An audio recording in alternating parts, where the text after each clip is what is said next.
दोस्तों, आपने आपदा में अवसर वाला कहावत सुना है?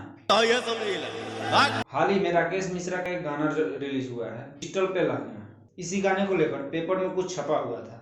देखिए हेडलाइन क्या है। राकेश मिश्रा का गाना हुआ रिलीज, टाइटल की वजह से हो गए ट्रोल। अब आप बताओ, अगर आपके बारे में ऐसा कुछ पेपर में छपे तो आपका क्या रिएक्शन होगा? You are guilty. I am guilty.